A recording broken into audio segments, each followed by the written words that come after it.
You might have thought someone was your best friend until they found a new group of friends. Or maybe your good friend is the one talking about you behind your back.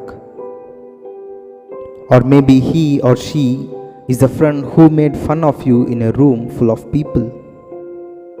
Most of us have been betrayed by a friend. Sometimes it's in small ways and sometimes in really big ways. No matter what, it always stings.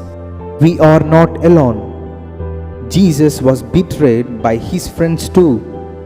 There's Judas, a friend in Jesus' inner circle, who turned Jesus over to the religious leaders for a few bucks. Judas chose cash over friendship and didn't seem to care what the consequences Jesus would suffer.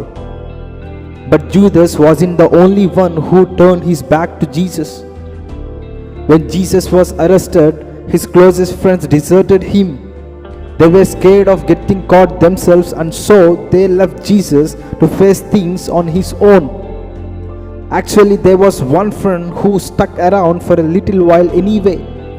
Peter followed Jesus at a distance as the soldiers took him away. When Peter was recognized, he denied even knowing Jesus.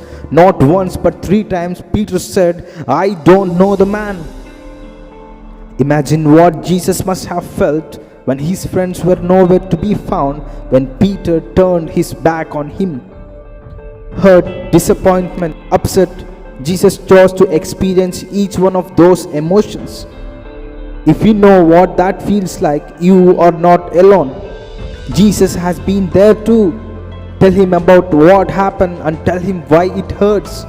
While you may feel alone, there is someone who will never betray you and never leave you. Jesus said these words to his friends and to us, "And surely I am with you always to the very end of the age."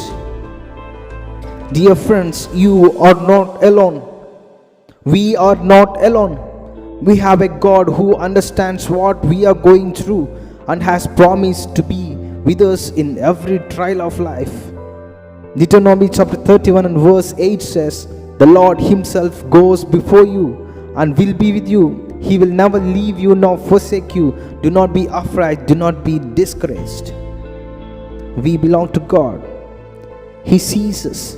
He knows us. He collects our tears. He hears our prayers. He is with us. He will help us. He will give us peace. All because He loves each and every one of us. We belong to God.